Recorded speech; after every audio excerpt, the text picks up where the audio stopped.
Hi, I'm Dr. Dave Kohl, Professor Emeritus, Agricultural Economics, and Academic Hall of Famer at Virginia Tech, Blacksburg, Virginia.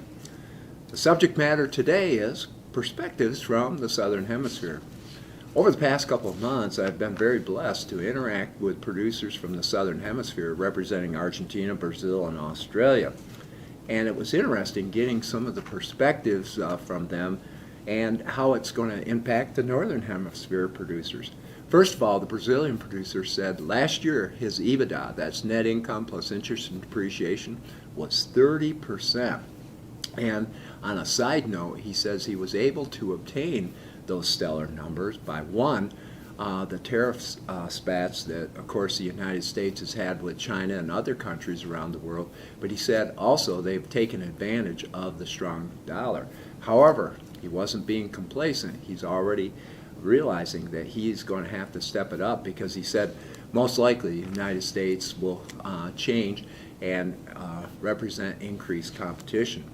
Another aspect that I really gained from interacting with the producers, they think in systems. Putting the best system together for production, finance, marketing, and risk management, and constantly tweaking that system to gain the competitive advantage. And I think that's something that we're going to have to do here in the Northern Hemisphere. The other component that gave them the competitive edge, they were advocates of the use of advisory teams. Matter of fact, the one producer said their agronomists were out there at least twice a week monitoring fields, and they said that information, that input was very, very critical. But they also had consultants concerning marketing and finance as well, and also in the area of compliance. You know, it's real interesting.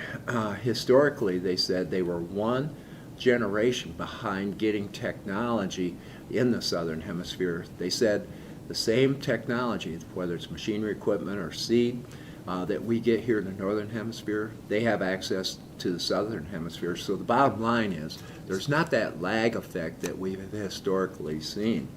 Also, they indicated that with China's investment through the Silk and Belt Road Initiative, they have been upgrading their infrastructure, and matter of fact, new processing units are coming in, and that's giving them a strategic advantage as well.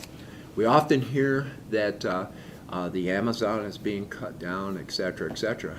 However, they are held to high environmental standards. For example, for every 100 acres, or they're in hectare, they have to keep at least 10 to 20 acres in woods, and at the one farm, each one of the trees actually has a government microchip in it, and if that tree is related to the Amazon, that tree cannot be harvested.